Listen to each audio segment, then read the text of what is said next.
ਸਤਿ ਸ਼੍ਰੀ ਅਕਾਲ। ਤੁਸੀਂ ਵੇਖ ਰਹੇ ਹੋ ਟੀਵੀ ਪੰਜਾਬ ਤੇ ਮੈਂ ਹਾਂ ਤੁਹਾਡੇ ਨਾਲ ਇੰਦਰਪ੍ਰੀਤ ਕੌਰ ਪੰਨੂ। ਵੀਕਲੀ ਬੁਲੇਟਿਨ ਦੇ ਵਿੱਚ ਤੁਹਾਡਾ ਸਵਾਗਤ ਹੈ, ਜਿੱਥੇ ਗੱਲਬਾਤ ਕੈਨੇਡਾ ਦੀਆਂ तमाम ਉਹਨਾਂ ਖਬਰਾਂ ਦੀ ਕਰਾਂਗੇ ਜਿਹੜੀਆਂ ਹਫ਼ਤਾ ਭਰ ਖਾਸ ਰਹੀਆਂ। ਸਭ ਤੋਂ ਪਹਿਲਾਂ ਨਜ਼ਰ ਮਾਰਦੇ ਹਾਂ ਹੈਡਲਾਈਨਸ ਦੇ ਉੱਪਰ। ਏਅਰ ਕੈਨੇਡਾ ਦੀ ਵੱਡੀ ਕਾਰਵਾਈ, 800 ਤੋਂ ਵੱਧ ਮੁਲਾਜ਼ਮਾਂ ਦੀ ਕੀਤੀ ਛੁੱਟੀ। ਵੱਡੇ ਡਰਾਅ ਦੀ ਉਡੀਕ, ਨਹੀਂ ਹੋ ਰਿਹਾ ਐਲਾਨ। ਪੀਆਰ ਪ੍ਰੋਗਰਾਮ ਹੋ ਗਿਆ ਬੰਦ, ਸਰਕਾਰ ਨੇ ਦਿੱਤੀ ਜਾਣਕਾਰੀ। ਏਅਰ ਕੈਨੇਡਾ ਦਾ ਐਲਾਨ, ਉਡਾਨਾਂ ਦੇ ਵਿੱਚ ਨਹੀਂ ਹੋਵੇਗੀ ਰੋਕ। ਅਕਤੂਬਰ ਮਹੀਨੇ ਨਿਕਲੇ ਕਈ ਡਰਾਅ, ਜਾਣੋ ਕਿੰਨੇ ਸੱਦੇ ਹੋਏ ਇਸ ਦੌਰਾਨ ਜਾਰੀ। ਕੈਨੇਡਾ ਤੋਂ ਭਾਰਤ ਜਾਣਾ ਨਹੀਂ ਹੋਵੇਗਾ ਸੌਖਾ, ਭਾਰਤ ਨੇ ਅਜੇ ਰੋਕ ਨੂੰ ਰੱਖਿਆ ਬਰਕਰਾਰ। ਏਅਰ ਕੈਨੇਡਾ ਵੱਲੋਂ ਆਪਣੇ ਕਰਮਚਾਰੀਆਂ ਦੇ ਉੱਪਰ ਇਸ ਹਫ਼ਤੇ ਵੱਡੀ ਕਾਰਵਾਈ ਕੀਤੀ ਗਈ, ਜਿੱਥੇ ਉਨ੍ਹਾਂ ਵੱਲੋਂ 800 ਦੇ ਕਰੀਬ ਵਰਕਰਸ ਨੂੰ ਕਰਮਚਾਰੀਆਂ ਨੂੰ ਮੁਅੱਤਲ ਕਰ ਦਿੱਤਾ ਗਿਆ। ਫੈਡਰਲ ਸਰਕਾਰ ਵੱਲੋਂ ਐਲਾਨ ਕੀਤਾ ਗਿਆ ਸੀ ਕਿ ਫੈਡਰਲ ਵਰਕਰਸ ਦੇ ਲਈ ਕੋਵਿਡ-19 ਵੈਕਸੀਨ ਲਗਾਉਣੀ ਜ਼ਰੂਰੀ ਹੈ। ਇਸ ਤੋਂ ਬਾਅਦ ਏਅਰ ਕੈਨੇਡਾ ਵੱਲੋਂ ਵੱਡੀ ਕਾਰਵਾਈ ਕੀਤੀ ਗਈ। ਏਅਰ ਕੈਨੇਡਾ ਵੱਲੋਂ ਕਰਮਚਾਰੀਆਂ ਤੇ ਵੱਡੀ ਕਾਰਵਾਈ ਕੀਤੀ ਗਈ ਹੈ। ਜਿਹੜੇ ਕਰਮਚਾਰੀਆਂ ਵੱਲੋਂ ਕੋਵਿਡ-19 ਵੈਕਸੀਨ ਹਾਸਲ ਨਹੀਂ ਕੀਤੀ ਗਈ, ਉਨ੍ਹਾਂ 800 ਤੋਂ ਵੱਧ ਮੁਲਾਜ਼ਮਾਂ ਨੂੰ ਏਅਰ ਕੈਨੇਡਾ ਵੱਲੋਂ ਸਸਪੈਂਡ ਕਰ ਦਿੱਤਾ ਗਿਆ। ਦੱਸ ਦਈਏ ਕਿ ਫੈਡਰਲ ਸਰਕਾਰ ਵੱਲੋਂ ਇੱਕ ਐਲਾਨ ਕੀਤਾ ਗਿਆ, ਜਿਸ ਦੇ ਮੁਤਾਬਕ ਫੈਡਰਲ ਵਰਕਰਸ ਦੇ ਲਈ ਕੋਵਿਡ-19 ਵੈਕਸੀਨ ਹਾਸਲ ਕਰਨਾ ਜ਼ਰੂਰੀ ਹੈ। ਇਸੇ ਦੇ ਤਹਿਤ ਏਅਰ ਕੈਨੇਡਾ ਵੱਲੋਂ ਆਪਣੇ 800 ਤੋਂ ਵੱਧ ਕਰਮਚਾਰੀਆਂ ਦੇ ਉੱਪਰ ਕਾਰਵਾਈ ਕੀਤੀ ਗਈ। ਇਹ ਉਹ ਕਰਮਚਾਰੀ ਸਨ ਜਿਨ੍ਹਾਂ ਵੱਲੋਂ ਕੋਵਿਡ-19 ਵੈਕਸੀਨ ਹਾਸਲ ਨਹੀਂ ਕੀਤੀ ਗਈ।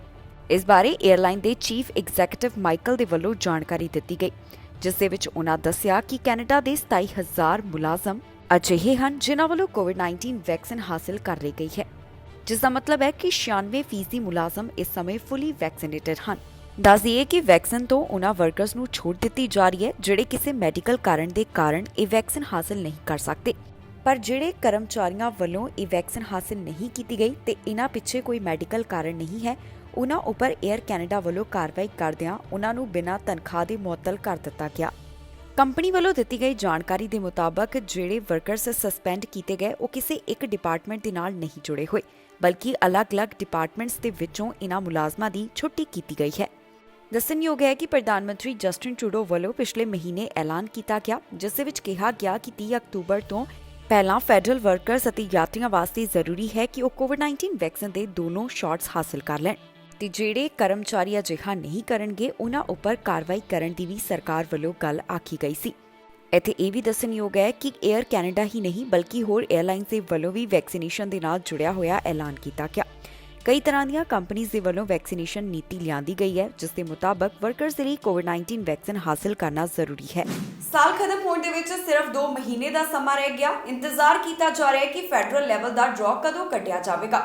ਇਮੀਗ੍ਰੇਸ਼ਨ ਵਿਭਾਗ ਦੀ ਇੱਕ ਮੀਟਿੰਗ ਵੀ ਹੋਈ ਹੈ, ਜਿਸ ਦੇ ਵਿੱਚ ਅਜੇ ਤੱਕ ਇਹ ਫੈਸਲਾ ਨਹੀਂ ਲਿਆ ਗਿਆ ਕਿ ਕਿਸ ਤਰੀਕ ਨੂੰ ਵੱਡਾ ਫੈਡਰਲ ਲੈਵਲ ਦਾ ਡਰਾਅ ਕੱਢਿਆ ਜਾ ਸਕਦਾ ਹੈ। ਇੱਥੇ ਦੱਸ ਦਈਏ ਕਿ ਇਸ ਸਾਲ ਦੇ ਵਾਸਤੇ ਜੋ ਇਮੀਗ੍ਰੇਸ਼ਨ ਦਾ ਟਾਰਗੇਟ ਤੈਅ ਕੀਤਾ ਗਿਆ ਉਹ ਅਜੇ ਪੂਰਾ ਨਹੀਂ ਹੋ ਸਕਿਆ। ਲੰਬੇ ਸਮੇਂ ਤੋਂ ਉਡੀਕ ਕੀਤੀ ਜਾ ਰਹੀ ਹੈ ਕਿ ਕਦੋਂ federal skilled worker programme candidates ਨੂੰ ਸੱਦੇ ਜਾਰੀ ਕੀਤੇ ਜਾਣਗੇ। ਫਿਲਹਾਲ IRCC ਵੱਲੋਂ ਇਸ ਬਾਰੇ ਕੋਈ ਵੀ ਤਾਰੀਖ ਨਹੀਂ ਦੱਸੀ ਗਈ ਕਿ ਕਦੋਂ ਉਨ੍ਹਾਂ ਵੱਲੋਂ federal skilled worker programme candidates ਨੂੰ ਸੱਦੇ ਦਿੱਤੇ ਜਾਣਗੇ। ਇਸ ਸਾਲ ਖਤਮ ਹੋਣ ਦੇ ਵਿੱਚ ਸਿਰਫ 2 ਮਹੀਨਿਆਂ ਦਾ ਸਮਾਂ ਰਹਿ ਗਿਆ ਹੈ, ਪਰ ਅਜੇ ਤੱਕ ਵੀ ਇਹ ਸਪਸ਼ਟ ਜਾਣਕਾਰੀ ਸਾਹਮਣੇ ਨਹੀਂ ਆਈ ਕਿ ਕਦੋਂ federal skilled worker programme candidates ਨੂੰ ਇਨਵੀਟੇਸ਼ਨ ਹਾਸਲ ਹੋਣਗੇ। ਦੱਸੀਏ ਕਿ 21 ਅਕਤੂਬਰ ਨੂੰ immigration, refugees and citizenship Canada ਤੇ ਨਾਲ ਹੀ associations representing Canadian immigration lawyers and consultants ਦੀ ਆਪਸ ਦੇ ਵਿੱਚ ਮੀਟਿੰਗ ਹੋਈ ਹੈ, ਪਰ ਅਜੇ ਵੀ ਇਸ ਬਾਰੇ ਸਪਸ਼ਟ ਫੈਸਲਾ ਸਾਹਮਣੇ ਨਹੀਂ ਆਇਆ ਕਿ ਕਦੋਂ ਸਾਰੇ ਐਕਸਪ੍ਰੈਸ ਐਂਟਰੀ ਉਮੀਦਵਾਰਾਂ ਨੂੰ ਇਨਵੀਟੇਸ਼ਨ ਦਿੱਤੇ ਜਾਣਗੇ। ਇਸ ਬਾਰੇ ਪਹਿਲਾਂ ਇਮੀਗ੍ਰੇਸ਼ਨ ਵਿਭਾਗ ਕਹਿ ਰਿਹਾ ਸੀ ਕਿ ਇੱਕ ਵਾਰ ਕੈਬਨਿਟ ਸੈਟਲ ਹੋਣ ਤੋਂ ਬਾਅਦ ਕੋਈ ਵੱਡਾ ਫੈਸਲਾ ਲਿਆ ਜਾ ਸਕਦਾ ਹੈ। ਜੋ ਕੈਨੇਡਾ ਦੇ ਵਿੱਚ 20 ਸਤੰਬਰ ਨੂੰ ਫੈਡਰਲ ਚੋਣਾਂ ਹੋਈਆਂ, ਇਸ ਤੋਂ ਬਾਅਦ ਲਿਬਰਲ ਪਾਰਟੀ ਦੀ ਜਿੱਤ ਹੋਈ। ਪ੍ਰਧਾਨ ਮੰਤਰੀ ਜਸਟਿਨ ਟਰੂਡੋ ਦੀ ਕੈਬਨਿਟ ਦੇ ਵੱਲੋਂ ਸਹੁੰ ਚੁੱਕ ਲਈ ਗਈ ਹੈ ਤੇ ਹੁਣ ਕੈਨੇਡਾ ਦੇ ਇਮੀਗ੍ਰੇਸ਼ਨ ਮੰਤਰੀ ਦੀ ਜ਼ਿੰਮੇਵਾਰੀ ਸੀਨ ਫਰੇਜ਼ਰ ਦੇ ਮੋਢਿਆਂ ਦੇ ਉੱਪਰ ਆ ਗਈ। ਹੁਣ ਉਮੀਦ ਕੀਤੀ ਜਾ ਰਹੀ ਹੈ ਕਿ ਇਮੀਗ੍ਰੇਸ਼ਨ ਮੰਤਰੀ ਜਲਦ ਹੀ ਇਸ ਬਾਰੇ ਕੋਈ ਐਲਾਨ ਕਰ ਸਕਦੇ ਨੇ, ਜਿਸ ਦੇ ਵਿੱਚ ਦੱਸਿਆ ਜਾਵੇਗਾ ਕਿ ਸਾਰੇ ਐਕਸਪ੍ਰੈਸ ਐਂਟਰੀ ਕੈਂਡੀਡੇਟਸ ਨੂੰ ਸੱਦੇ ਕਦੋਂ ਮਿਲਣਗੇ। ਜ਼ਿਕਰਯੋਗ ਹੈ ਕਿ ਕੈਨੇਡਾ ਦੇ ਵਿੱਚ ਇਕਨੋਮੀ ਕਲਾਸ ਇਮੀਗ੍ਰੈਂਟਸ ਦੇ ਸਵਾਗਤ ਦਾ ਸਭ ਤੋਂ ਅਹਿਮ ਰਸਤਾ ਐਕਸਪ੍ਰੈਸ ਐਂਟਰੀ ਹੈ। ਇਸ ਵਾਸਤੇ ਉਮੀਦਵਾਰਾਂ ਨੂੰ federal skilled worker programme, Canadian experience class ਜਾਂ ਫਿਰ ਫੈਡਰਲ ਸਕਿਲਡ ਟ੍ਰੇਡਸ ਪ੍ਰੋਗਰਾਮ ਦੇ ਵਾਸਤੇ ਐਲੀਜੀਬਲ ਹੋਣਾ ਪੈਂਦਾ ਹੈ। ਇਸ ਦੇ ਨਾਲ ਹੀ ਕੈਨੇਡਾ ਦੇ ਵੱਖ-ਵੱਖ ਸੂਬਿਆਂ ਵੱਲੋਂ ਪ੍ਰੋਵਿੰਸ਼ੀਅਲ ਨੋਮੀਨੀ ਪ੍ਰੋਗਰਾਮ ਦੇ ਜ਼ਰੀਏ ਵੀ ਇਨਵੀਟੇਸ਼ਨ ਦਿੱਤੇ ਜਾਂਦੇ ਹਨ। ਉਮੀਦਵਾਰਾਂ ਨੂੰ ਉਹਨਾਂ ਦੇ ਕੰਪਰੀਹੈਂਸਿਵ ਰੈਂਕਿੰਗ ਸਿਸਟਮ ਸਕੋਰ ਦੇ ਮੁਤਾਬਕ ਹੀ ਇਨਵੀਟੇਸ਼ਨ ਦਿੱਤੇ ਜਾਂਦੇ ਹਨ। ਸਤੰਬਰ ਮਹੀਨੇ ਦੌਰਾਨ Canadian experience class express entry draw ਵੀ ਨਹੀਂ ਐਲਾਨ ਕੀਤਾ ਗਿਆ। ਸਿਰਫ ਇਸ ਮਹੀਨੇ ਦੌਰਾਨ PNP ਸਪੈਸੀਫਿਕ ਡਰਾ ਹੀ ਕੱਢਿਆ ਗਿਆ, ਜਿਸ ਦੇ ਵਿੱਚ ਕਈ ਉਮੀਦਵਾਰਾਂ ਨੂੰ ਇਨਵੀਟੇਸ਼ਨ ਮਿਲੇ ਹਨ। ਪਰ ਕਿਉਂਕਿ ਫੈਡਰਲ ਲੈਵਲ ਦਾ ਜਾਂ ਫਿਰ ਕੈਨੇਡੀਅਨ ਐਕਸਪੀਰੀਅੰਸ ਕਲਾਸ ਡਰਾ ਨਹੀਂ ਕੱਢਿਆ ਗਿਆ, ਇਸ ਤੋਂ ਬਾਅਦ ਹੁਣ ਉਡੀਕ ਕੀਤੀ ਜਾ ਰਹੀ ਹੈ ਕਿ ਕਦੋਂ ਇਹ ਡਰਾ ਕੱਢਿਆ ਜਾਵੇਗਾ। ਮਈ ਮਹੀਨੇ ਸਰਕਾਰ ਵੱਲੋਂ ਇੱਕ TR to PR ਪ੍ਰੋਗਰਾਮ ਲਿਆਂਦਾ, ਜਿਸ ਦੇ ਵਿੱਚ ਕਈਆਂ ਨੂੰ PR ਹਾਸਲ ਕਰਨ ਦਾ ਮੌਕਾ ਦਿੱਤਾ ਜਾ ਰਿਹਾ ਸੀ। 5 ਨਵੰਬਰ ਨੂੰ ਇਹ ਪ੍ਰੋਗਰਾਮ ਬੰਦ ਕਰ ਦਿੱਤਾ ਗਿਆ। ਸਾਬਕਾ ਇਮੀਗ੍ਰੇਸ਼ਨ ਮੰਤਰੀ ਵੱਲੋਂ ਸੰਕੇਤ ਦਿੱਤੇ ਗਏ ਸਨ ਕਿ ਹੋ ਸਕਦਾ ਹੈ ਕਿ ਡੈਡਲਾਈਨ ਨੂੰ ਅੱਗੇ ਵਧਾਇਆ ਜਾਵੇ, ਪਰ ਅਜਿਹਾ ਨਹੀਂ ਹੋ ਸਕਿਆ। ਕੈਨੇਡਾ ਵੱਲੋਂ ਜੋ TR to PR ਪਾਥਵੇ ਲਿਆਂਦਾ ਗਿਆ, ਉਹ ਹੁਣ 5 ਨਵੰਬਰ ਨੂੰ ਬੰਦ ਹੋ ਜਾਵੇਗਾ। ਜਿਸ ਤਰ੍ਹਾਂ ਸਾਬਕਾ ਇਮੀਗ੍ਰੇਸ਼ਨ ਮੰਤਰੀ ਵੱਲੋਂ ਸੰਕੇਤ ਦਿੱਤਾ ਗਿਆ ਸੀ ਕਿ ਹੋ ਸਕਦਾ ਹੈ ਇਸ ਪ੍ਰੋਗਰਾਮ ਦੀ ਡੈਡਲਾਈਨ ਨੂੰ ਅੱਗੇ ਵਧਾਇਆ ਜਾਵੇ, ਪਰ ਅਜਿਹਾ ਨਹੀਂ ਹੋ ਸਕਿਆ, ਜਿਸ ਦਾ ਮਤਲਬ ਹੈ ਕਿ TR to PR programme the deadline ਨੂੰ ਹੁਣ ਅੱਗੇ ਨਹੀਂ ਵਧਾਇਆ ਜਾਵੇਗਾ। ਇਸ ਬਾਰੇ ਕੈਨੇਡਾ ਦੀ ਸਰਕਾਰੀ ਵੈਬਸਾਈਟ ਤੋਂ ਜਾਣਕਾਰੀ ਸਾਹਮਣੇ ਆਈ ਹੈ, ਜਿਸ ਦੇ ਵਿੱਚ ਉਹਨਾਂ ਵੱਲੋਂ ਦੱਸਿਆ ਗਿਆ ਕਿ ਨਵੰਬਰ 5 ਨੂੰ ਇਹ ਪ੍ਰੋਗਰਾਮ ਬੰਦ ਹੋ ਜਾਣਗੇ। ਇਸ ਤੋਂ ਬਾਅਦ ਨਵੀਆਂ ਅਰਜ਼ੀਆਂ ਮਨਜ਼ੂਰ ਨਹੀਂ ਕੀਤੀਆਂ ਜਾਣਗੀਆਂ, ਪਰ ਜਿਨ੍ਹਾਂ ਵੱਲੋਂ ਪਹਿਲਾਂ ਹੀ ਅਪਲਾਈ ਕੀਤਾ ਗਿਆ ਉਹਨਾਂ ਦੀਆਂ ਅਰਜ਼ੀਆਂ ਦੇ ਉੱਪਰ ਫੈਸਲਾ ਲਿਆ ਜਾਵੇਗਾ। ਦੱਸ ਦਈਏ ਕਿ ਕੈਨੇਡਾ ਸਰਕਾਰ ਵੱਲੋਂ 6 ਮਈ ਨੂੰ ਇਹਨਾਂ ਪ੍ਰੋਗਰਾਮ ਦਾ ਐਲਾਨ ਕੀਤਾ ਗਿਆ, ਜਿਸ ਦੇ ਵਿੱਚ ਉਹਨਾਂ ਵੱਲੋਂ essential workers, international student graduate ਅਤੇ ਫ੍ਰੈਂਚ ਸਪੀਕਰਸ ਨੂੰ PR ਹਾਸਲ ਕਰਨ ਦਾ ਮੌਕਾ ਦਿੱਤਾ ਗਿਆ। ਇਨ੍ਹਾਂ ਪ੍ਰੋਗਰਾਮ ਦੇ ਤਹਿਤ immigration, refugees and citizenship Canada ਵੱਲੋਂ 90,000 ਇਮੀਗ੍ਰੈਂਟਸ ਨੂੰ ਪੱਕਾ ਕਰਨ ਦਾ ਟੀਚਾ ਰੱਖਿਆ ਗਿਆ, ਪਰ ਜੋ ਟਾਰਗੇਟ ਉਹਨਾਂ ਵੱਲੋਂ ਰੱਖਿਆ ਗਿਆ ਸੀ ਉਹ ਪੂਰਾ ਨਹੀਂ ਹੋ ਸਕਿਆ, ਕਿਉਂਕਿ ਫ੍ਰੈਂਚ ਭਾਸ਼ਾ ਦੇ ਨਾਲ ਜੁੜੇ ਹੋਏ ਕੋਟੇ ਪੂਰੇ ਨਹੀਂ ਹੋਏ। ਮੌਜੂਦਾ ਸਮੇਂ ਐਸੈਂਸ਼ੀਅਲ ਵਰਕਰਸ ਇਨ ਹੈਲਥਕੇਅਰ ਜੌਬਸ ਦੇ 13,000 ਸਪੌਟਸ ਅਜੇ ਵੀ ਖਾਲੀ ਹਨ। ਦੂਜੇ ਪਾਸੇ ਫ੍ਰੈਂਚ ਭਾਸ਼ਾ ਦੇ ਨਾਲ ਸੰਬੰਧਿਤ ਸਟਰੀਮਸ ਵਾਸਤੇ ਕੋਈ ਵੀ ਕੈਪੈਸਿਟੀ ਨਹੀਂ ਰੱਖੀ ਗਈ ਸੀ। ਜ਼ਿਕਰਯੋਗ ਹੈ ਕਿ ਜੋ ਇਸ ਪ੍ਰੋਗਰਾਮ ਦੇ ਤਹਿਤ ਇੰਟਰਨੈਸ਼ਨਲ ਸਟੂਡੈਂਟਸ ਗ੍ਰੈਜੂਏਟਸ ਦੀ ਕੈਟਾਗਰੀ ਸੀ, ਉਹ ਮਹਿਜ਼ 25 ਘੰਟਿਆਂ ਦੌਰਾਨ ਹੀ ਪੂਰੀ ਹੋ ਗਈ। ਇਸ ਤੋਂ ਬਾਅਦ non health care essential workers ਦਾ ਸਟਰੀਮ ਜੁਲਾਈ ਵਿੱਚ ਬੰਦ ਹੋ ਗਿਆ। IRCC ਵੱਲੋਂ ਸਿਸਟਮ ਦੇ ਵਿੱਚ ਗਲਿਚ ਹੋਣ ਦੇ ਕਾਰਨ 7,307 ਵਾਧੂ ਇੰਟਰਨੈਸ਼ਨਲ ਸਟੂਡੈਂਟ ਗ੍ਰੈਜੂਏਟ ਐਪਲੀਕੇਸ਼ਨਸ ਮਨਜ਼ੂਰ ਕੀਤੀਆਂ ਗਈਆਂ।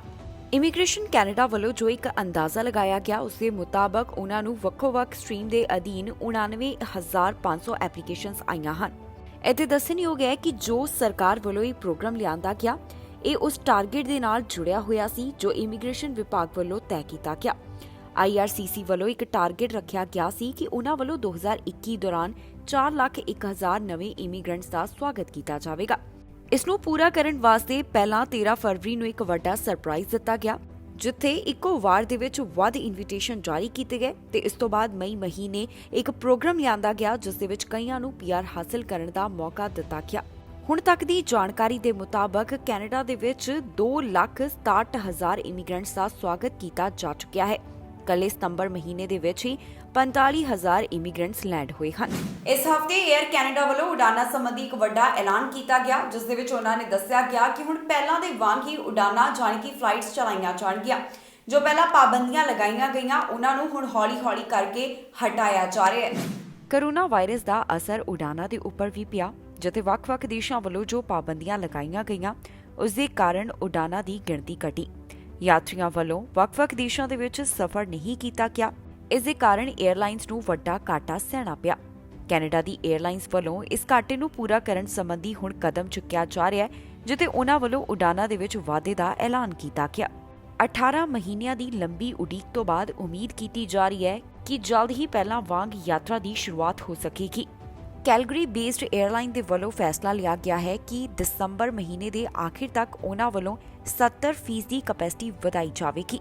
ਉਹਨਾਂ ਵੱਲੋਂ ਕਿਹਾ ਗਿਆ ਹੈ ਕਿ 2022 ਦੇ ਆਖਿਰ ਤੱਕ ਉਹਨਾਂ ਵੱਲੋਂ ਡੋਮੈਸਟਿਕਲੀ ਸਾਰੀਆਂ ਉਡਾਨਾਂ ਚਲਾ ਦਿੱਤੀਆਂ ਜਾਣਗੀਆਂ ਤੇ ਨਾਲ ਹੀ ਇੰਟਰਨੈਸ਼ਨਲ ਕੈਪੈਸਿਟੀ ਦੇ ਵਿੱਚ ਵੀ ਵਾਧੇ ਦੀ ਗੱਲ ਕੀਤੀ ਜਾ ਰਹੀ ਹੈ। 에ਅਰ ਕੈਨੇਡਾ ਦੇ ਵੱਲੋਂ ਵੀ ਇਸ ਬਾਰੇ ਜਾਣਕਾਰੀ ਸਾਂਝੀ ਕਰਦਿਆਂ ਦੱਸਿਆ ਗਿਆ ਕਿ ਉਹਨਾਂ ਵੱਲੋਂ ਵੀ ਆਪਣੀਆਂ ਉਡਾਨਾਂ ਦੇ ਵਿੱਚ ਵਾਧਾ ਕੀਤਾ ਜਾਵੇਗਾ ਤਾਂ ਕਿ ਉਹ ਪ੍ਰੀ ਪੈਂਡੈਮਿਕ ਲੈਵਲ ਦੇ ਉੱਪਰ ਪਹੁੰਚ ਸਕਣ। ਜਾਣਕਾਰੀ ਦੇ ਲਈ ਦੱਸ ਦਈਏ ਕਿ 2019 ਦੇ ਮੁਕਾਬਲੇ ਜਨਵਰੀ 2021 ਦੌਰਾਨ ਨਾਰਥ ਅਮਰੀਕਨ ਪੈਸੇਂਜਰਸ ਦੀ ਡਿਮਾਂਡ ਦੇ ਵਿੱਚ 79% ਦੀ ਗਿਰਾਵਟ ਦਰਜ ਕੀਤੀ ਗਈ, ਜੋ ਕਿ 60.5% ਹੈ। ਇਸ ਬਾਰੇ ਇੰਟਰਨੈਸ਼ਨਲ 에ਅਰ ਟਰਾਂਸਪੋਰਟ ਐਸੋਸੀਏਸ਼ਨ ਵੱਲੋਂ ਜਾਣਕਾਰੀ ਦਿੱਤੀ ਗਈ ਹੈ। ਪਹਿਲਾਂ ਦੇ ਮੁਕਾਬਲੇ ਸਥਿਤੀ ਦੇ ਵਿੱਚ ਸੁਧਾਰ ਦੇਖਿਆ ਜਾ ਸਕਦਾ ਹੈ, ਪਰ ਪ੍ਰੀ ਪੈਂਡੈਮਿਕ ਲੈਵਲ ਦੇ ਮੁਕਾਬਲੇ ਅਜੇ ਵੀ ਉਡਾਨਾਂ ਦੀ ਗਿਣਤੀ ਕਾਫੀ ਘੱਟ ਹੈ, ਜਿਸ ਨੂੰ ਵਧਾਉਣ ਸੰਬੰਧੀ 에ਅਰਲਾਈਨਸ ਦੇ ਵੱਲੋਂ ਹੁਣ ਜਾਣਕਾਰੀ ਦਿੱਤੀ ਜਾ ਰਹੀ ਹੈ। ਦੱਸਣਯੋਗ ਹੈ ਕਿ ਮਾਰਚ 2020 ਤੋਂ ਹੀ ਕੋਰੋਨਾ ਵਾਇਰਸ ਦੇ ਮਾਮਲਿਆਂ ਨੂੰ ਧਿਆਨ ਵਿੱਚ ਰੱਖਦਿਆਂ ਵੱਖ-ਵੱਖ ਦੇਸ਼ਾਂ ਵੱਲੋਂ ਯਾਤਰਾ ਦੇ ਉੱਪਰ ਰੋਕ ਲਗਾ ਦਿੱਤੀ ਗਈ। ਕੈਨੇਡਾ ਵੱਲੋਂ ਵੀ ਕੁਝ ਅਜਿਹਾ ਕਦਮ ਚੁੱਕਿਆ ਗਿਆ ਜਿੱਥੇ ਇੰਟਰਨੈਸ਼ਨਲ ਉਡਾਨਾਂ ਦੇ ਉੱਪਰ ਰੋਕ ਲਗਾਈ ਗਈ ਤੇ ਹੁਣ ਕੈਨੇਡਾ ਵੱਲੋਂ ਇਹਨਾਂ ਰੋਕਾਂ ਨੂੰ ਹਟਾ ਦਿੱਤਾ ਗਿਆ ਹੈ। ਵੱਖ-ਵੱਖ ਦੇਸ਼ਾਂ ਦੇ ਯਾਤਰੀਆਂ ਦਾ ਉਹਨਾਂ ਵੱਲੋਂ ਸਵਾਗਤ ਕੀਤਾ ਜਾ ਰਿਹਾ ਹੈ। ਕੈਨੇਡਾ ਦੇ ਵਿੱਚ ਦਾਖਲ ਹੋਣ ਵਾਲੀ ਯਾਤਰੀਆਂ ਦੇ ਲਈ ਸ਼ਰਤ ਰੱਖੀ ਗਈ ਹੈ ਕਿ ਉਹ ਫੁੱਲੀ ਵੈਕਸੀਨੇਟਡ ਹੋਣ ਅਤੇ ਉਹਨਾਂ ਲਈ ਜ਼ਰੂਰੀ ਹੈ ਕਿ ਉਹ ਕੋਵਿਡ-19 ਟੈਸਟ ਦੀ ਨੈਗੇਟਿਵ ਰਿਪੋਰਟ ਵੀ ਦਿਖਾਉਣ। ਇਸ ਹਫ਼ਤੇ ਕੈਨੇਡਾ ਤੋਂ ਭਾਰਤ ਜਾਣ ਵਾਲਿਆਂ ਦੇ ਲਈ ਖਬਰ ਸਾਹਮਣੇ ਆਈ। ਭਾਰਤ ਵੱਲੋਂ ਕੈਨੇਡੀਅਨਸ ਦੇ ਉੱਪਰ ਜੋ ਵੀਜ਼ਾ ਸੰਬੰਧੀ ਰੋਕ ਲਗਾਈ ਗਈ, ਇਸ ਨੂੰ ਅਜੇ ਅੱਗੇ ਵੀ ਬਰਕਰਾਰ ਰੱਖਿਆ ਜਾਵੇਗਾ। ਦੱਸ ਦਈਏ ਕਿ ਭਾਰਤ ਵੱਲੋਂ ਕੈਨੇਡਾ ਦੇ ਉੱਪਰ ਇਹ ਰੋਕ ਲਗਾਈ ਗਈ ਸੀ, ਜਿਸ ਦੇ ਤਹਿਤ ਹੁਣ ਕੈਨੇਡੀਅਨਸ ਨੂੰ ਭਾਰਤ ਆਉਣ ਵਾਸਤੇ ਸਿਰਫ ਸਟicker ਵੀਜ਼ਾ ਹੀ ਦਿੱਤਾ ਜਾ ਰਿਹਾ ਹੈ। ਭਾਰਤ ਵੱਲੋਂ ਕੈਨੇਡਾ ਤੋਂ ਆਉਣ ਵਾਲੀ ਯਾਤਰੀਆਂ ਦੇ ਉੱਪਰ ਵੀਜ਼ਾ ਸੰਬੰਧੀ ਰੋਕ ਲਗਾਈ ਗਈ ਸੀ। ਹੁਣ ਇਸ ਬਾਰੇ ਤਾਜ਼ਾ ਜਾਣਕਾਰੀ ਸਾਹਮਣੇ ਆਈ ਹੈ, ਜਿਸ ਦੇ ਮੁਤਾਬਕ ਭਾਰਤ ਵੱਲੋਂ ਜੋ ਕੈਨੇਡਾ ਤੋਂ ਆਉਣ ਵਾਲੀ ਯਾਤਰੀਆਂ ਦੇ ਉੱਪਰ ਵੀਜ਼ਾ ਦੇ ਨਾਲ ਸੰਬੰਧਿਤ ਰੋਕ ਲਗਾਈ ਗਈ ਸੀ, ਇਸ ਨੂੰ ਅੱਗੇ ਵਧਾਇਆ ਜਾ ਰਿਹਾ ਹੈ। ਦੱਸ ਦਈਏ ਕਿ ਭਾਰਤ ਵੱਲੋਂ 15 ਨਵੰਬਰ ਤੋਂ ਵੱਖ-ਵੱਖ ਦੇਸ਼ਾਂ ਦੇ ਯਾਤਰੀਆਂ ਦਾ ਸਵਾਗਤ ਕੀਤਾ ਜਾਵੇਗਾ। ਭਾਰਤ ਦੇ ਵਿੱਚ ਹੁਣ ਨਾਨ ਐਸੈਂਸ਼ੀਅਲ ਟਰੈਵਲ ਦੇ ਵਾਸਤੇ ਵੀ ਵੱਖ-ਵੱਖ ਦੇਸ਼ਾਂ ਦੇ ਯਾਤਰੀ ਆ ਸਕਣਗੇ, ਪਰ ਕੈਨੇਡੀਅਨ ਨਾਗਰਿਕਾਂ ਦੇ ਵਾਸਤੇ ਜੋ ਭਾਰਤ ਵੱਲੋਂ ਅਗਸਤ ਮਹੀਨੇ ਵੀਜ਼ਾ ਦੀ ਪਾਬੰਦੀ ਲਗਾਈ ਸੀ, ਉਹ ਹੁਣ ਅੱਗੇ ਵੀ ਜਾਰੀ ਰਹਿਣ ਵਾਲੀ ਹੈ, ਜਿਸ ਦਾ ਮਤਲਬ ਹੈ ਕਿ ਕੈਨੇਡਾ ਤੋਂ ਭਾਰਤ ਜਾਣ ਵਾਲੇ ਯਾਤਰੀਆਂ ਨੂੰ ਅਜੇ ਵੀ ਸਟicker ਵੀਜ਼ਾ ਦੀ ਜ਼ਰੂਰਤ ਹੋਵੇਗੀ। ਦੱਸ ਦਈਏ ਕਿ ਇਸ ਬਾਰੇ ਇੱਕ ਭਾਰਤੀ ਅਧਿਕਾਰੀ ਵੱਲੋਂ ਜਾਣਕਾਰੀ ਦਿੱਤੀ ਗਈ ਹੈ ਕਿ ਜੋ ਉਹਨਾਂ ਵੱਲੋਂ ਵੀਜ਼ਾ ਸੰਬੰਧੀ ਸਸਪੈਂਸ਼ਨ ਨੂੰ ਅੱਗੇ ਵਧਾਇਆ ਗਿਆ, ਇਹ ਟੈਸਟਿੰਗ ਰਿਸਟ੍ਰਿਕਸ਼ਨਸ ਦਾ ਜਵਾਬ ਹੈ ਜੋ ਕਿ ਕੈਨੇਡਾ ਵੱਲੋਂ ਭਾਰਤੀਆਂ ਦੇ ਉੱਪਰ ਲਗਾਈ ਗਈ ਹੈ। ਕੈਨੇਡਾ ਵੱਲੋਂ ਚਾਹੇ ਭਾਰਤ ਤੋਂ ਸਿੱਧੀਆਂ ਉਡਾਨਾਂ ਦੇ ਉੱਪਰ ਲਗਾਈ ਗਈ ਰੋਕ ਨੂੰ ਹਟਾ ਦਿੱਤਾ ਗਿਆ ਹੈ, ਪਰ ਭਾਰਤ ਵੱਲੋਂ ਅਜੇ ਵੀ ਵੀਜ਼ਾ ਦੇ ਉੱਪਰ ਜੋ ਰੋਕ ਲਗਾਈ ਗਈ ਹੈ, ਇਸ ਨੂੰ ਹਟਾਇਆ ਨਹੀਂ ਗਿਆ। ਪ੍ਰਧਾਨ ਮੰਤਰੀ ਜਸਟਿਨ ਟਰੂਡੋ ਵੱਲੋਂ ਇਸ ਹਫ਼ਤੇ G20 ਸਮਿਟ ਦੇ ਵਿੱਚ ਹਿੱਸਾ ਲਿਆ ਗਿਆ। ਇਸ ਦੌਰਾਨ ਕਈ ਮੁੱਦਿਆਂ ਦੇ ਉੱਪਰ ਚਰਚਾ ਹੋਈ। ਕਲਾਈਮੇਟ ਚੇਂਜ ਦੇ ਮੁੱਦੇ ਦੇ ਉੱਪਰ ਵੀ ਗੱਲਬਾਤ ਕੀਤੀ ਗਈ, ਪਰ ਜੋ ਪ੍ਰਧਾਨ ਮੰਤਰੀ ਨੂੰ ਉਮੀਦ ਸੀ ਉਹ ਪੂਰਾ ਨਹੀਂ ਹੋ ਸਕਿਆ, ਜਿਸ ਦਾ ਖੁਦ ਉਹਨਾਂ ਵੱਲੋਂ ਜ਼ਿਕਰ ਕੀਤਾ ਗਿਆ। ਉਹਨਾਂ ਵੱਲੋਂ ਦੱਸਿਆ ਗਿਆ ਕਿ ਕਿਹੜੀ ਉਹਨਾਂ ਦੀ ਉਮੀਦ ਅਧੂਰੀ ਰਹਿ ਗਈ। ਪ੍ਰਧਾਨ ਮੰਤਰੀ ਜਸਟਿਨ ਟਰੂਡੋ ਇਨੀ ਦਿਨੀ G20 ਸਮਿਟ ਦੇ ਵਿੱਚ ਹਿੱਸਾ ਲੈਣ ਵਾਸਤੇ ਗਏ ਹੋਏ ਨੇ। ਇਸ ਦੌਰਾਨ ਦੇਸ਼ਾਂ ਵੱਲੋਂ ਕਲਾਈਮੇਟ ਚੇਂਜ ਦੇ ਮੁੱਦੇ ਦੇ ਉੱਪਰ ਵੀ ਆਪਣੇ ਵਿਚਾਰ ਸਾਂਝੇ ਕੀਤੇ ਗਏ, ਜਿਸ ਬਾਰੇ ਪ੍ਰਧਾਨ ਮੰਤਰੀ ਜਸਟਿਨ ਟਰੂਡੋ ਵੱਲੋਂ ਜਾਣਕਾਰੀ ਦਿੱਤੀ ਗਈ ਹੈ। ਪ੍ਰਧਾਨ ਮੰਤਰੀ ਦਾ ਕਹਿਣਾ ਹੈ ਕਿ G20 ਬੈਠਕ ਦੌਰਾਨ ਕੈਨੇਡਾ ਨੂੰ ਕਲਾਈਮੇਟ ਚੇਂਜ ਦੇ ਮੁੱਦੇ ਤੇ ਬਹੁਤ ਮਜ਼ਬੂਤ ਅਤੇ ਸਪਸ਼ਟ ਸਮਝੌਤੇ ਤੈਅ ਹੋਣ ਦੀ ਉਮੀਦ ਸੀ, ਪਰ ਫਿਰ ਵੀ ਇਸ ਦੇ ਨਾਲ ਸੰਬੰਧਿਤ ਪ੍ਰੋਗਰੈਸ ਦੇਖਣ ਨੂੰ ਮਿਲੀ ਹੈ। ਦੱਸ ਦਈਏ ਕਿ ਇਟਲੀ ਦੇ ਵਿੱਚ G20 ਦੇਸ਼ਾਂ ਦੀ ਮੀਟਿੰਗ ਹੋ ਰਹੀ ਹੈ, ਜਿਸ ਦੇ ਵਿੱਚ ਪ੍ਰਧਾਨ ਮੰਤਰੀ ਜਸਟਿਨ ਟਰੂਡੋ ਵੀ ਹਿੱਸਾ ਬਣਨ ਦੇ ਵਾਸਤੇ ਪਹੁੰਚੇ ਹੋਏ ਨੇ। ਪੈਂਡੈਮਿਕ ਤੋਂ ਬਾਅਦ ਹੋਣ ਵਾਲੀ ਲੀਡਰਸ ਦੀ ਇਹ ਪਹਿਲੀ ਇਨ ਪਰਸਨ ਮੀਟਿੰਗ ਹੈ। ਇੱਥੇ ਪ੍ਰਧਾਨ ਮੰਤਰੀ ਜਸਟਿਨ ਟਰੂਡੋ ਵੱਲੋਂ ਕਲਾਈਮੇਟ ਚੇਂਜ ਦੇ ਬਾਰੇ ਜਾਣਕਾਰੀ ਦਿੰਦਿਆਂ ਹੋਰ ਕੀ ਕਿਹਾ ਗਿਆ, ਆਓ ਤੁਹਾਨੂੰ ਦੱਸਦੇ ਹਾਂ।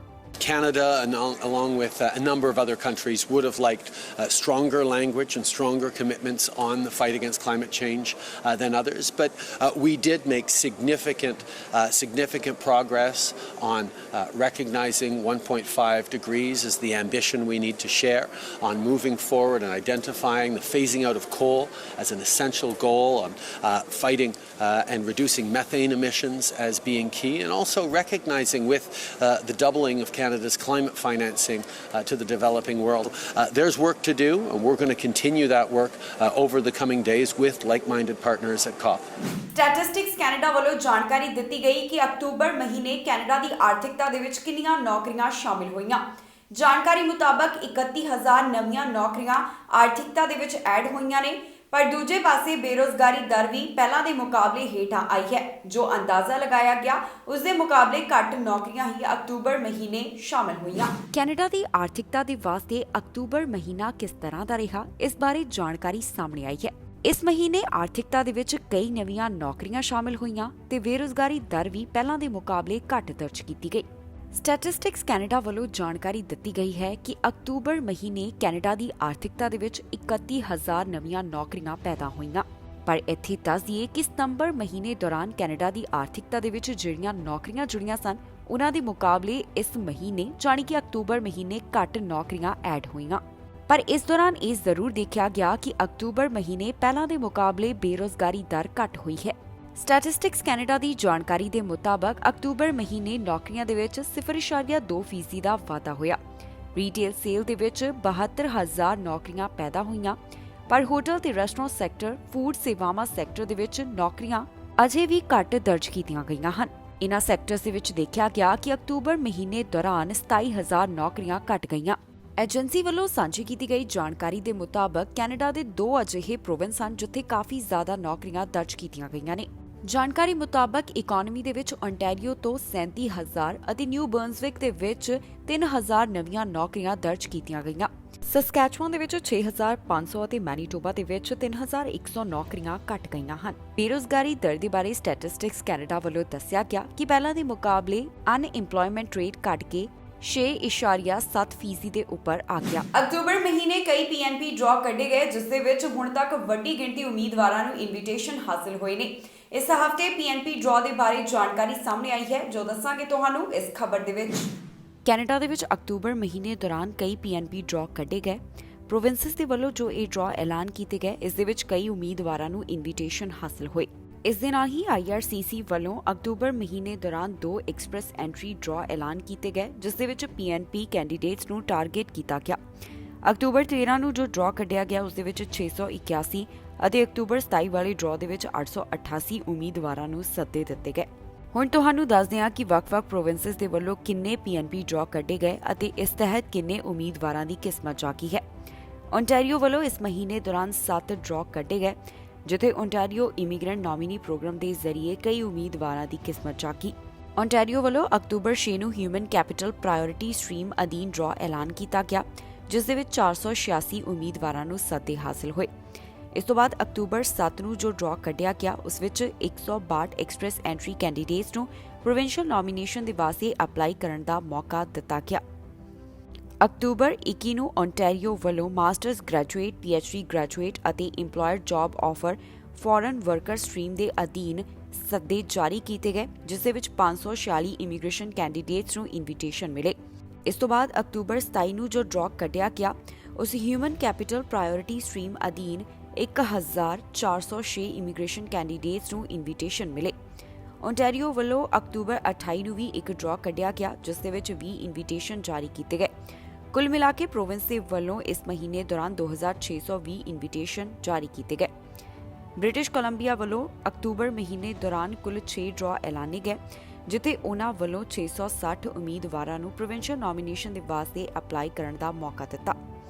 ਮੈਨੀਟੋਬਾ ਵੱਲੋਂ ਅਕਤੂਬਰ ਮਹੀਨੇ 2 ਡਰਾਅ ਕੱਢੇ ਗਏ ਜੋ ਕਿ ਸਕਿਲਡ ਵਰਕਰਸ ਇਨ ਮੈਨੀਟੋਬਾ ਇੰਟਰਨੈਸ਼ਨਲ ਐਜੂਕੇਸ਼ਨ ਸਟਰੀਮ ਅਤੇ ਸਕਿਲਡ ਵਰਕਰਸ ਓਵਰਸੀਜ਼ ਦੇ ਅਧੀਨ ਸਨ। ਜੋ ਡਰਾਅ ਮੈਨੀਟੋਬਾ ਵੱਲੋਂ ਅਕਤੂਬਰ 7 ਅਤੇ ਅਕਤੂਬਰ 21 ਨੂੰ ਕੱਢਿਆ ਗਿਆ ਉਸ ਦੇ ਵਿੱਚ ਉਹਨਾਂ ਵੱਲੋਂ 885 letter of advice to apply ਦਿੱਤੇ ਗਏ। ਐਲਬਰਟਾ ਪ੍ਰੋਵਿੰਸ ਦੇ ਵੱਲੋਂ ਇਸ ਮਹੀਨੇ ਦੌਰਾਨ ਐਲਬਰਟਾ ਇਮੀਗ੍ਰੈਂਟ ਨੋਮੀਨੀ ਪ੍ਰੋਗਰਾਮ ਦੇ ਜ਼ਰੀਏ ਇੱਕ ਇਨਵੀਟੇਸ਼ਨ ਰਾਊਂਡ ਐਲਾਨ ਕੀਤਾ ਗਿਆ। ਅਕਤੂਬਰ 12 ਨੂੰ ਜੋ ਡਰਾਅ ਕੱਢਿਆ ਗਿਆ ਉਸ ਦੇ ਵਿੱਚ 293 ਕੈਂਡੀਡੇਟਸ ਦੀ ਕਿਸਮਤ ਜਾਗੀ। ਪ੍ਰਿੰਸ ਐਡਵਰਡ ਆਈਲੈਂਡ ਵੱਲੋਂ ਅਕਤੂਬਰ 21 ਨੂੰ ਪ੍ਰੀ ਸਕੈਡਿਊਲਡ ਡਰਾਅ ਕੱਢਿਆ ਗਿਆ ਜਿਸ ਵਿੱਚ ਉਹਨਾਂ ਵੱਲੋਂ 204 ਇਨਵੀਟੇਸ਼ਨ ਦਿੱਤੇ ਗਏ। ਇਸ ਵਿੱਚੋਂ ਜ਼ਿਆਦਾਤਰ 195 ਇਨਵੀਟੇਸ਼ਨ ਐਕਸਪ੍ਰੈਸ ਐਂਟਰੀ ਅਤੇ ਲੇਬਰ ਇੰਪੈਕਟ ਕੈਂਡੀਡੇਟਸ ਨੂੰ ਮਿਲੇ ਤੇ ਬਾਕੀ ਦੇ 9 ਇਨਵੀਟੇਸ਼ਨ ਬਿਜ਼ਨਸ ਇੰਪੈਕਟ ਕੈਂਡੀਡੇਟਸ ਨੂੰ ਦਿੱਤੇ ਗਏ। ਇਸ ਹਫ਼ਤੇ ਓਨਟਾਰੀਓ ਤੋਂ ਤਨਖਾਹ ਦੇ ਬਾਰੇ ਜਾਣਕਾਰੀ ਸਾਹਮਣੇ ਆਈ ਜਿੱਥੇ ਪ੍ਰੋਵਿੰਸ ਦੇ ਵੱਲੋਂ ਮਿਨੀਮਮ ਵੇਜ ਦੇ ਵਿੱਚ ਵਾਧਾ ਕੀਤਾ ਗਿਆ। ਪ੍ਰੋਵਿੰਸ ਦੇ ਵੱਲੋਂ ਹੁਣ ਮਿਨੀਮਮ ਵੇਜ $15 ਪ੍ਰਤੀ ਘੰਟਾ ਕਰ ਦਿੱਤੀ ਗਈ ਹੈ ਜਿਸ ਦੀ ਜਾਣਕਾਰੀ ਪ੍ਰੀਮੀਅਰ ਡਗਫੋਰਡ ਵੱਲੋਂ ਦਿੱਤੀ ਗਈ। ਓਨਟਾਰੀਓ ਵੱਲੋਂ ਮਿਨੀਮਮ ਵੇਜ ਦੇ ਵਿੱਚ ਵਾਧਾ ਕੀਤਾ ਜਾ ਰਿਹਾ ਹੈ ਜਿਸ ਦੀ ਸ਼ੁਰੂਆਤ 1 ਜਨਵਰੀ ਤੋਂ ਹੋਵੇਗੀ। ਜੀ ਹਾਂ, ਓਨਟਾਰੀਓ ਦੇ ਵਿੱਚ ਹੁਣ ਮਿਨੀਮਮ ਵੇਜ $15 ਪ੍ਰਤੀ ਘੰਟਾ ਹੋਵੇਗੀ। ਇਸ ਬਾਰੇ ਓਨਟਾਰੀਓ ਦੇ ਪ੍ਰੀਮੀਅਰ ਡਗਫੋਰਡ ਵੱਲੋਂ ਐਲਾਨ ਕੀਤਾ ਗਿਆ ਜਿਸ ਦੇ ਵਿੱਚ ਉਹਨਾਂ ਨੇ ਕਿਹਾ ਕਿ ਪ੍ਰੋਵਿੰਸ ਦੇ ਵਿੱਚ ਮਿਨੀਮਮ ਵੇਜ ਨੂੰ ਵਧਾ ਕੇ $15 ਪ੍ਰਤੀ ਘੰਟਾ ਕਰ ਦਿੱਤਾ ਗਿਆ ਹੈ। ਇਸ ਪ੍ਰੋਵਿੰਸ ਦੇ ਵਿੱਚ ਜਨਵਰੀ 2022 ਤੋਂ ਹੀ ਨਵਾਂ ਮਿਨੀਮਮ ਵੇਜ ਰੇਟ ਲਾਗੂ ਹੋ ਜਾਵੇਗਾ। ਮੌਜੂਦਾ ਸਮੇਂ ਓਨਟਾਰੀਓ ਦੇ ਵਿੱਚ $14.35 ਪ੍ਰਤੀ ਘੰਟੇ ਹਿਸਾਬ ਦੇ ਨਾਲ ਮਿਨੀਮਮ ਵੇਜ ਮਿਲ ਰਹੀ ਹੈ ਜਿਸ ਨੂੰ ਹੁਣ ਅੱਗੇ ਵਧਾਇਆ ਜਾ ਰਿਹਾ ਹੈ। ਦੱਸ ਦਈਏ ਕਿ ਪ੍ਰੀਮੀਅਰ ਫੋਰਡ ਦੇ ਐਲਾਨ ਦੇ ਮੁਤਾਬਕ ਹੁਣ ਐਲਕੋਹਲ ਦੇ ਨਾਲ ਜੁੜੇ ਹੋਏ ਵਰਕਰਸ ਦੀ ਮਿਨੀਮਮ ਵੇਜ ਨੂੰ $12.55 ਤੋਂ ਵਧਾ ਕੇ $15 ਪ੍ਰਤੀ ਘੰਟਾ ਕੀਤਾ ਜਾ ਰਿਹਾ ਹੈ। ਪ੍ਰੀਮੀਅਰ ਦਾ ਕਹਿਣਾ ਹੈ ਕਿ ਮਹਿੰਗਾਈ ਦਰ ਨੂੰ ਦੇਖਦਿਆਂ ਉਹਨਾਂ ਵੱਲੋਂ ਹਰ ਸਾਲ ਅਕਤੂਬਰ ਮਹੀਨੇ ਵਿੱਚ ਮਿਨੀਮਮ ਵੇਜ ਵਧਾਈ ਜਾਵੇਗੀ। ਇਸ ਤੋਂ ਪਹਿਲਾਂ ਪ੍ਰੋਵਿੰਸ ਵੱਲੋਂ 1 ਅਕਤੂਬਰ ਨੂੰ ਮਿਨੀਮਮ ਵੇਜ ਦੇ ਵਿੱਚ 10 ਸੈਂਟਸ ਦਾ ਵਾਧਾ ਕੀਤਾ ਗਿਆ ਸੀ। ਜ਼ਿਕਰਯੋਗ ਹੈ ਕਿ ਓਨਟਾਰੀਓ ਵੱਲੋਂ ਮਿਨੀਮਮ ਵੇਜ ਦੇ ਨਾਲ ਸੰਬੰਧਿਤ ਜੋ ਇਹ ਇੱਕ ਕਦਮ ਚੁੱਕਿਆ ਜਾ ਰਿਹਾ ਹੈ ਇਸ ਦੇ ਬਾਰੇ NDP ਪਾਰਟੀ ਵੱਲੋਂ ਵੀ ਆਪਣੇ ਵਿਚਾਰ ਸਾਂਝੇ ਕੀਤੇ ਗਏ ਨੇ। ਇਸ ਬਾਰੇ NDP ਦਾ ਕਹਿਣਾ ਹੈ ਕਿ ਹੁਣ ਘਰ, ਗੈਸ ਅਤੇ ਹੋਰ तमाम ਚੀਜ਼ਾਂ ਦੀ ਜੋ ਮਹਿੰਗਾਈ ਵਧਦੀ ਜਾ ਰਹੀ ਹੈ ਉਸ ਨੂੰ ਧਿਆਨ ਵਿੱਚ ਰੱਖਦਿਆਂ ਪ੍ਰੋਵਿੰਸ ਵੱਲੋਂ ਜੋ ਮਿਨੀਮਮ ਵੇਜ ਦੇ ਵਿੱਚ ਵਾਧਾ ਕੀਤਾ ਗਿਆ ਉਹ ਕਾਫੀ ਨਹੀਂ ਹੈ। ਦੱਸ ਦਈਏ ਕਿ ਕੈਨੇਡਾ ਦੇ ਵਿੱਚ ਲਗਾਤਾਰ ਮਹਿੰਗਾਈ ਦਰ ਵਧਦੀ ਜਾ ਰਹੀ ਹੈ, ਜਿਸ ਨੂੰ ਲੈ ਕੇ ਲਗਾਤਾਰ ਕਈ ਤਰ੍ਹਾਂ ਦੇ ਵਿਚਾਰ ਵੀ ਸਾਹਮਣੇ ਆ ਰਹੇ ਹਨ। ਬ੍ਰਿਟਿਸ਼ ਕੋਲੰਬੀਆ ਦੇ ਪ੍ਰੀਮੀਅਰ ਜੌਨ ਹੌਰਗਨ ਦੇ ਗਲ ਦੇ ਵਿੱਚ ਲੰਪ ਮਿਲਣ ਤੋਂ ਬਾਅਦ ਉਹਨਾਂ ਦੀ ਸਰਜਰੀ ਹੋਈ। ਉਸ ਤੋਂ ਬਾਅਦ ਇਸ ਹਫ਼ਤੇ ਖਬਰ ਸਾਹਮਣੇ ਆਈ ਕਿ ਹੁਣ ਉਹ ਕੈਂਸਰ ਦੇ ਨਾਲ ਪੀੜਤ ਨੇ, ਜਿਸ ਤੋਂ ਬਾਅਦ ਉਹਨਾਂ ਦਾ ਇਲਾਜ ਚੱਲੇਗਾ। ਇਹ ਇਲਾਜ ਦਸੰਬਰ ਮਹੀਨੇ ਦੇ ਆਖਿਰ ਤੱਕ ਚੱਲਣ ਵਾਲਾ ਹੈ। ਪ੍ਰੀਮੀਅਰ ਜੌਨ ਹੌਰਗਨ ਦੇ ਗਲੇ ਦੇ ਵਿੱਚ ਲੰਪ ਮਿਲਣ ਤੋਂ ਬਾਅਦ ਉਹਨਾਂ ਦੀ ਸਰਜਰੀ ਹੋਈ ਤੇ ਹੁਣ ਜਾਣਕਾਰੀ ਸਾਹਮਣੇ ਆਈ ਹੈ ਕਿ ਪ੍ਰੀਮੀਅਰ ਜੌਨ ਹੌਰਗਨ ਕੈਂਸਰ ਦੇ ਨਾਲ ਡਾਇਗਨੋਸਡ ਹਨ। ਪ੍ਰੋਵਿੰਸ ਵੱਲੋਂ ਜਾਣਕਾਰੀ ਸਾਂਝੀ ਕਰਦਿਆਂ ਦੱਸਿਆ ਗਿਆ ਹੈ ਕਿ ਪ੍ਰੀਮੀਅਰ ਜੌਨ ਹੌਰਗਨ ਕੈਂਸਰ ਦਾ ਸ਼ਿਕਾਰ ਹੋ ਗਏ। ਹਾਲ ਹੀ ਦੇ ਵਿੱਚ ਜੋ ਪ੍ਰੀਮੀਅਰ ਜੌਨ ਹੌਰਗਨ ਵੱਲੋਂ ਇੱਕ ਸਟੇਟਮੈਂਟ ਜਾਰੀ ਕੀਤੀ ਗਈ, ਇਸ ਦੇ ਵਿੱਚ ਉਹਨਾਂ ਵੱਲੋਂ ਆਪਣੀ ਸਿਹਤ ਦੇ ਬਾਰੇ ਦੱਸਿਆ ਗਿਆ। ਪ੍ਰੀਮੀਅਰ ਨੇ ਦੱਸਿਆ ਕਿ ਜੋ ਉਹਨਾਂ ਦੀ ਸਰਜਰੀ ਹੋਈ ਉਹ ਬਿਲਕੁਲ ਠੀਕ ਰਹੀ ਅਤੇ ਹੁਣ ਉਹ ਬਿਹਤਰ ਮਹਿਸੂਸ ਕਰ ਰਹੇ ਹਨ। ਇਸ ਦੌਰਾਨ ਉਹਨਾਂ ਵੱਲੋਂ ਹੈਲਥ ਕੇਅਰ ਟੀਮ ਦਾ ਵੀ ਧੰਨਵਾਦ ਕੀਤਾ ਗਿਆ, ਜਿਨ੍ਹਾਂ ਵੱਲੋਂ ਲਗਾਤਾਰ ਉਹਨਾਂ ਦੀ ਸਪੋਰਟ ਕੀਤੀ ਜਾ ਰਹੀ ਹੈ। ਪ੍ਰੀਮੀਅਰ ਜੌਨ ਹੌਰਗਨ ਦਾ ਕਹਿਣਾ ਹੈ ਕਿ ਉਹਨਾਂ ਨੂੰ ਪੂਰੀ ਉਮੀਦ ਹੈ ਕਿ ਜਲਦ ਉਹ ਪੂਰੀ ਤਰ੍ਹਾਂ ਰਿਕਵਰ ਹੋ ਜਾਣਗੇ। ਪ੍ਰੀਮੀਅਰ ਵੱਲੋਂ ਇਹ ਵੀ ਦੱਸਿਆ ਗਿਆ ਕਿ ਆਉਣ ਵਾਲੇ ਕੁਝ ਹਫ਼ਤਿਆਂ ਦੌਰਾਨ ਉਹਨਾਂ ਦਾ ਰੇਡੀਏਸ਼ਨ ਟ੍ਰੀਟਮੈਂਟ ਵੀ ਸ਼ੁਰੂ ਹੋ ਜਾਵੇਗਾ। ਇਹ ਟ੍ਰੀਟਮੈਂਟ ਦਸੰਬਰ ਮਹੀਨੇ ਦੀ ਆਖਿਰ ਤੱਕ ਚੱਲਣ ਵਾਲਾ ਹੈ। ਜਦੋਂ ਤੱਕ ਪ੍ਰੀਮੀਅਰ ਜੌਨ ਹੌਰਗਨ ਇਲਾਜ ਅਧੀਨ ਹਨ, ਉਹਨਾਂ ਵੱਲੋਂ ਵਰਚੁਅਲੀ तमाम ਚੀਜ਼ਾਂ ਦੇ ਵਿੱਚ ਹਿੱਸਾ ਲਿਆ ਜਾਏਗਾ। ਉਹਨਾਂ ਵੱਲੋਂ ਕੈਬਨਿਟ ਮੀਟਿੰਗਸ ਦੇ ਵਿੱਚ ਵੀ ਵਰਚੁਅਲੀ ਸ਼ਾਮਿਲ ਹੋਇਆ ਜਾਵੇਗਾ ਤੇ ਬਾਕੀ ਉਹਨਾਂ ਵੱਲੋਂ ਸਾਰੀ ਜ਼ਿੰਮੇਵਾਰੀ ਪਬਲਿਕ ਸੇਫਟੀ ਮਿਨਿਸਟਰ ਮਾਈਕ ਨੂੰ ਦਿੱਤੀ ਗਈ ਹੈ। ਅਮਰੀਕਾ ਦੇ ਵਿੱਚ 5 ਸਾਲ ਤੋਂ 11 ਸਾਲ ਦੇ ਬੱਚਿਆਂ ਨੂੰ ਵੈਕਸੀਨ ਲਗਾਉਣ ਸੰਬੰਧੀ ਹਰੀ ਝੰਡੀ ਦੇ ਦਿੱਤੀ ਗਈ। ਅਮਰੀਕਾ ਦੇ ਵਿੱਚ ਜਲਦ ਹੀ ਬੱਚਿਆਂ ਨੂੰ ਟੀਕਾ ਲਗਾਉਣ ਦੀ ਸ਼ੁਰੂਆਤ ਕੀਤੀ ਜਾ ਰਹੀ ਹੈ। ਫਾਈਜ਼ਰ ਵੱਲੋਂ ਜੋ 5 ਸਾਲ ਤੋਂ 11 ਸਾਲ ਦੇ ਬੱਚਿਆਂ ਦੇ ਉੱਪਰ ਟ੍ਰਾਇਲ ਕਰਵਾਇਆ ਗਿਆ, ਉਸ ਤੋਂ ਬਾਅਦ ਜੋ ਡਾਟਾ ਭੇਜਿਆ ਗਿਆ, ਇਸ ਆਧਾਰ ਦੇ ਉੱਪਰ ਅਮਰੀਕਾ ਨੇ ਆਪਣਾ ਫੈਸਲਾ ਸੁਣਾਇਆ। ਬੱਚਿਆਂ ਨੂੰ ਵੈਕਸੀਨ ਲਗਾਉਣ ਤੋਂ ਪਹਿਲਾਂ ਜਾਣਕਾਰੀ ਸਾਹਮਣੇ ਆ ਰਹੀ ਹੈ ਕਿ ਕਈ ਸ਼ਹਿਰ ਅਜਿਹੇ ਹਨ ਜਿੱਥੇ ਬੱਚਿਆਂ ਨੂੰ ਟੀਕਾ ਲਗਾਉਣ ਦੇ ਉੱਪਰ $100 ਦੇ ਗਿਫਟ ਵਾਊਚਰ ਦਿੱਤੇ ਜਾਣਗੇ। ਅਮਰੀਕਾ ਵਿੱਚ 5 ਸਾਲ ਤੋਂ 11 ਸਾਲ ਦੇ ਬੱਚਿਆਂ ਨੂੰ ਵੈਕਸੀਨ ਲਗਾਉਣ ਵਾਸਤੇ ਮਨਜ਼ੂਰੀ ਦੇ ਦਿੱਤੀ ਗਈ ਹੈ। ਅਮਰੀਕਾ ਦੇ ਕੁਝ ਸ਼ਹਿਰਾਂ ਦੇ ਵਿੱਚ ਇਸ ਦੀ ਹੁਣ ਸ਼ੁਰੂਆਤ ਵੀ ਕੀਤੀ ਜਾ ਰਹੀ ਹੈ। ਹਾਲ ਹੀ ਦੇ ਵਿੱਚ ਅਮਰੀਕਾ ਦੇ ਰਾਸ਼ਟਰਪਤੀ ਜੋ ਬਾਈਡਨ ਵੱਲੋਂ ਮਾਂ-ਬਾਪ ਨੂੰ ਸੁਨੇਹਾ ਦਿੱਤਾ ਗਿਆ, ਜਿਸ ਦੇ ਵਿੱਚ ਉਹਨਾਂ ਕਿਹਾ ਕਿ ਜਲਦ ਹੀ ਬੱਚਿਆਂ ਨੂੰ ਕੋਵਿਡ-19 ਵੈਕਸੀਨ ਲਗਾਈ ਜਾਵੇ। ਇਸ ਤੋਂ ਬਾਅਦ ਹੁਣ ਇਹ ਜਾਣਕਾਰੀ ਸਾਹਮਣੇ ਆ ਰਹੀ ਹੈ ਕਿ ਅਮਰੀਕਾ ਦੇ ਕੁਝ ਅਜਿਹੇ ਸ਼ਹਿਰ ਹਨ ਜਿਨ੍ਹਾਂ ਵਿੱਚ ਬੱਚਿਆਂ ਨੂੰ ਕੋਰੋਨਾ ਵੈਕਸੀਨ ਲਗਵਾਉਣ ਵਾਸਤੇ ਪੈਸੇ ਦੀ ਪੇਸ਼ਕਸ਼ ਕੀਤੀ ਜਾ ਰਹੀ ਹੈ। ਵੈਕਸੀਨ ਲਗਾਉਣ ਵਾਲੇ ਬੱਚਿਆਂ ਨੂੰ $100 ਤੱਕ ਦੀ ਪੇਸ਼ਕਸ਼ ਕੁਝ ਸ਼ਹਿਰ ਕਰਦੇ ਹੋਏ ਦਿਖਾਈ ਦੇ ਰਹੇ ਹਨ। ਜ਼ਿਕਰਯੋਗ ਹੈ ਕਿ ਫਾਈਜ਼ਰ ਵੱਲੋਂ 5 ਸਾਲ ਤੋਂ 11 ਸਾਲ ਦੇ ਬੱਚਿਆਂ ਦੇ ਉੱਪਰ ਵੈਕਸੀਨ ਦੇ ਨਾਲ ਜੁੜਿਆ ਹੋਇਆ ਕਲੀਨਿਕਲ ਟ੍ਰਾਇਲ ਕਰਵਾਇਆ ਗਿਆ। ਇਸ ਦੌਰਾਨ ਇਹ ਟੀਕਾ ਬੱਚਿਆਂ ਦੇ ਉੱਪਰ ਸੁਰੱਖਿਅਤ ਪਾਇਆ ਗਿਆ। ਇਸ ਤੋਂ ਬਾਅਦ ਫਾਈਜ਼ਰ ਵੱਲੋਂ ਹੈਲਥ ਕੈਨੇਡਾ ਅਤੇ ਅਮਰੀਕਾ ਨੂੰ ਵੈਕਸੀਨ ਦੇ ਨਾਲ ਜੁੜਿਆ ਹੋਇਆ ਡਾਟਾ ਭੇਜਿਆ ਗਿਆ। ਰਿਵਿਊ ਕਰਨ ਤੋਂ ਬਾਅਦ ਅਮਰੀਕਾ ਵਿੱਚ ਇਸ ਵੈਕਸੀਨ ਨੂੰ ਹਰੀ ਝੰਡੀ ਦੇ ਦਿੱਤੀ ਗਈ, ਪਰ ਕੈਨੇਡਾ ਦੇ ਵਿੱਚ ਅਜੇ ਵੀ ਹੈਲਥ ਕੈਨੇਡਾ ਵੱਲੋਂ ਬੱਚਿਆਂ ਦੇ ਨਾਲ ਜੋ ਵੈਕਸੀਨ ਦਾ ਡਾਟਾ ਹੈ ਉਸ ਨੂੰ ਰਿਵਿਊ ਕੀਤਾ ਜਾ ਰਿਹਾ ਹੈ। ਅਮਰੀਕਾ ਤੋਂ ਜੋ ਵੈਕਸੀਨੇਸ਼ਨ ਦੇ ਨਾਲ ਜੁੜੀ ਹੋਈ ਤਾਜ਼ਾ ਜਾਣਕਾਰੀ ਸਾਹਮਣੇ ਆਈ ਹੈ, ਉਸ ਦੇ ਮੁਤਾਬਕ ਨਿਊਯਾਰਕ ਸਿਟੀ ਨੂੰ ਅਗਲੇ ਕੁਝ ਦਿਨਾਂ ਦੌਰਾਨ 3,30,000 ਵੈਕਸੀਨ ਪ੍ਰਾਪਤ ਹੋਣਗੀਆਂ। ਇੱਥੇ ਸਕੂਲਾਂ ਦੇ ਵਿੱਚ ਕਲੀਨਿਕ ਸ਼ੁਰੂ ਕਰਨ ਦੀ ਯੋਜਨਾ ਤਿਆਰ ਕੀਤੀ ਜਾ ਰਹੀ ਹੈ, ਜਿੱਥੇ ਬੱਚਿਆਂ ਨੂੰ ਕੋਵਿਡ-19 ਵੈਕਸੀਨ ਲਗਾਈ ਜਾਵੇਗੀ। ਇਸ ਤੋਂ ਬਾਅਦ ਸ਼ਿਕਾਗੋ ਦੇ ਸਿਹਤ ਅਧਿਕਾਰੀ ਵੱਲੋਂ ਜਾਣਕਾਰੀ ਦਿੱਤੀ ਗਈ ਹੈ ਕਿ ਇੱਥੇ 5 ਸਾਲ ਤੋਂ 11 ਸਾਲ ਦੇ ਜਿਹੜੇ ਬੱਚੇ ਵੈਕਸੀਨ ਲਗਾਉਣ ਵਾਸਤੇ ਆਉਣਗੇ, ਉਹਨਾਂ ਨੂੰ ਅਤੇ ਇਹਨਾਂ ਬੱਚਿਆਂ ਦੇ ਪਰਿਵਾਰਾਂ ਨੂੰ $100 ਦੇ ਗਿਫਟ ਕਾਰਡ ਦਿੱਤੇ ਜਾਣਗੇ। ਇਸ ਤੋਂ ਇਲਾਵਾ ਸੇਨ ਐਂਟੋਨੀਓ ਅਤੇ ਹੋਰ ਕਈ ਸ਼ਹਿਰਾਂ ਦੇ ਵਿੱਚ ਵੀ ਅਜਿਹਾ ਕਦਮ ਚੁੱਕਿਆ ਜਾ ਰਿਹਾ ਹੈ। ਦੱਸ ਦਈਏ ਕਿ ਅਮਰੀਕਾ ਦੇ ਵਿੱਚ ਬੱਚਿਆਂ ਨੂੰ ਵੈਕਸੀਨ ਲਗਾਉਣ ਪ੍ਰਤੀ ਉਤਸ਼ਾਹਿਤ ਕਰਨ ਵਾਸਤੇ ਵੱਖ-ਵੱਖ ਸ਼ਹਿਰਾਂ ਵੱਲੋਂ ਇਹ ਕਦਮ ਚੁੱਕਿਆ ਜਾ ਰਿਹਾ ਹੈ ਤਾਂ ਕਿ ਬੱਚੇ ਇਹ ਕੋਵਿਡ-19 ਵੈਕਸੀਨ ਹਾਸਲ ਕਰਨ। ਦੱਸਣਯੋਗ ਹੈ ਕਿ ਜਿਸ ਤਰ੍ਹਾਂ ਹੈਲਥ ਕੈਨੇਡਾ ਨੂੰ ਵੀ ਵੈਕਸੀਨ ਦਾ ਡਾਟਾ ਭੇਜਿਆ ਗਿਆ, ਇਸ ਤੋਂ ਬਾਅਦ ਉਮੀਦ ਕੀਤੀ ਜਾ ਰਹੀ ਹੈ ਕਿ ਜਲਦ ਹੀ ਕੈਨੇਡਾ ਦੇ ਵਿੱਚ ਬੱਚਿਆਂ ਨੂੰ ਟੀਕਾ ਲਗਾਉਣ ਸੰਬੰਧੀ ਮਨਜ਼ੂਰੀ ਦਿੱਤੀ ਜਾ ਸਕਦੀ ਹੈ। ਇਸ ਦੇ ਨਾਲ ਹੀ ਜਾਂਦੇ ਇੱਕ ਵਾਰ ਫਿਰ ਤੋਂ ਨਜ਼ਰ ਮਾਰਦੇ ਹਾਂ ਹੈਡਲਾਈਨਸ ਦੇ ਉੱਪਰ। ਏਅਰ ਕੈਨੇਡਾ ਦੀ ਵੱਡੀ ਕਾਰਵਾਈ, 800 ਤੋਂ ਵੱਧ ਮੁਲਾਜ਼ਮਾਂ ਦੀ ਕੀਤੀ ਛੁੱਟੀ, ਵੱਡੇ ਡਰਾਅ ਦੀ ਉਡੀਕ, ਨਹੀਂ ਹੋ ਰਿਹਾ ਐਲਾਨ। ਪੀਆਰ ਪ੍ਰੋਗਰਾਮ ਹੋ ਗਿਆ ਬੰਦ, ਸਰਕਾਰ ਨੇ ਦਿੱਤੀ ਜਾਣਕਾਰੀ। ਏਅਰ ਕੈਨੇਡਾ ਦਾ ਐਲਾਨ, ਉਡਾਨਾਂ ਦੇ ਵਿੱਚ ਨਹੀਂ ਹੋਵੇਗੀ ਰੋਕ। ਅਕਤੂਬਰ ਮਹੀਨੇ ਨਿਕਲੇ ਕਈ ਡਰਾਅ, ਜਾਣੋ ਕਿੰਨੇ ਸੱਦੇ ਹੋਏ ਇਸ ਦੌਰਾਨ ਜਾਰੀ। ਕੈਨੇਡਾ ਤੋਂ ਭਾਰਤ ਜਾਣਾ ਨਹੀਂ ਹੋਵੇਗਾ ਸੌਖਾ, ਭਾਰਤ ਨੇ ਅਜੇ ਰੋਕ ਨੂੰ ਰੱਖਿਆ ਬਰਕਰਾਰ। ਖਬਰਾਂ ਦੇ ਇਸ ਬੁਲੇਟਿਨ ਦੇ ਵਿੱਚ ਇੰਨਾ ਹੀ। ਨਵੀਆਂ ਤੇ ਤਾਜ਼ੀਆਂ ਖਬਰਾਂ ਲੈ ਕੇ ਫਿਰ ਤੋਂ ਹਾਜ਼ਰ ਹੋਵਾਂਗੇ। ਫਿਲਹਾਲ ਮੈਨੂੰ ਇੰਦਰਪ੍ਰੀਤ ਕੌਰ ਪੰਨੂ ਨੂੰ ਦਿਓ ਇਜਾਜ਼ਤ ਤੇ ਤੁਸੀਂ ਵੇਖਦੇ ਰਹੋ ਟੀਵੀ ਪੰਜਾਬ।